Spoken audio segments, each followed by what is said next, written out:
எவ்வளோ விதமான ரசம்லாம் சாப்பிட்ருக்குறீங்க. ஆனால் முருங்கைக்காய் ரசம் ஒரு தடவை சாப்பிட்டு பாருங்கள், அல்டிமேட்டாக இருக்குங்க.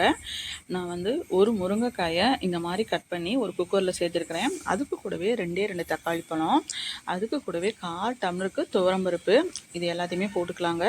போட்டுட்டு கொஞ்சமாக மஞ்சத்தூள் போட்டுக்கலாம். மஞ்சத்தூள் போட்டுட்டு இதை குக்கரை க்ளோஸ் பண்ணிக்கிட்டு ஒரு 5-6 விசில் விட்டு எடுத்துக்கலாங்க.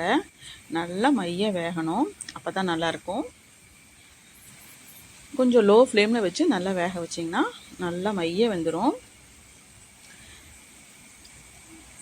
அவ்வளோதான், நல்லா வெந்துருச்சு. இப்போ ஓப்பன் பண்ணி பார்க்கலாங்க. இப்போ பார்த்தீங்கன்னா நல்லா தக்காளி, முருங்கைக்காய் எல்லாமே நல்லா ஈவனாக நல்லா மாவு மாதிரி வெந்துருச்சு. இப்போ வந்து இந்த மாதிரி ஒரு மேஷர் வச்சு இதை நல்லா மேஷ் பண்ணிக்கலாம். எல்லாத்தையுமே சேர்த்து இதை நல்லா மேஷ் பண்ணிக்கலாங்க. அப்படி இல்லை மிக்சி ஜாரில் போட்டு ஒரு அடி அடித்து கூட நீங்கள் எடுத்துக்கலாம். இது பார்த்திங்கன்னா எல்லாம் நல்லா மேஷ் பண்ணியாச்சு. இப்போ வந்து இது ஒரு ஃபில்டர் வச்சு நல்லா வந்து வடிகட்டிக்கலாம். பார்த்திங்கன்னா இந்த மாதிரி நல்லா ஒரு கரண்டி வச்சு நல்லா ப்ரெஸ் பண்ணிங்கன்னா உள்ளே இருக்கிற ஜூஸ் எல்லாமே வந்துடுங்க. தோல் மட்டும்தான் இருக்கும். பார்த்திங்கன்னா இப்போ சக்கை தான் இருக்குது, நல்லாவே ஃபில்டர் பண்ணியாச்சு இந்த மாதிரி. இப்போ பார்த்திங்கன்னா நமக்கு வந்து நல்லா முருங்கைக்காய் பேஸ்ட்டு எல்லாமே நல்லா கிடச்சிருச்சு. இது அப்படியே இருக்கட்டும். இதுக்கு கூடவே கொஞ்சமாக புளித்தண்ணியும் கரைச்சி சேர்த்துக்கலாம். ஒரு சின்ன நெல்லிக்காய் சைஸ் அளவு புளியை கரைச்சி சேர்த்துக்கலாங்க. இப்போ வந்து அதுக்கு வந்து நம்ம பவுடர் ரெடி பண்ணிக்கலாம். ஒரு குட்டி மிக்சி ஜாரில் 1/2 டீஸ்பூன் சீரகம், 1/2 டீஸ்பூன் மல்லி, 1 டீஸ்பூனுக்கு குருமிளகு போட்டுக்கலாம். காஞ்ச மிளகா காரத்துக்கு தகுந்த மாதிரி நான் 3 மிளகா போட்டிருக்கிறேன். போட்டுட்டு ஃபஸ்ட்டு வந்து இது வந்து ஒரு சுற்றி எடுத்துக்கலாங்க.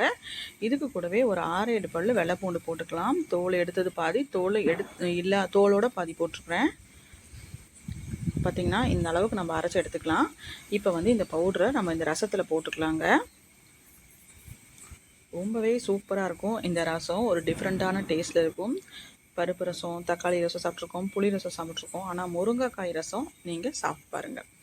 அதுக்கப்புறமா கொஞ்சமாக வந்து உப்பு போட்டுக்கலாம். இதுக்கு கூடவே கொஞ்சமாக பெருங்காயத்தூள் போட்டுக்கலாம். நல்லா பொடியாக நறுக்குனா கொத்தமல்லி இலை போட்டுக்கலாம். இது எல்லாத்தையும் போட்டுட்டு நல்லா ஒரு தடவை மிக்ஸ் பண்ணிக்கிட்டு ஒரு வடை சட்டியில் கொஞ்சமாக தேங்காய் ஊற்றிக்கலாங்க. கடுகு, சின்ன வெங்காயம், கருவேப்பிலை, அதுக்கப்புறம் 2 வரமிளகா, இது எல்லாத்தையும் போட்டுட்டு நல்லா வதக்கிக்கலாம்.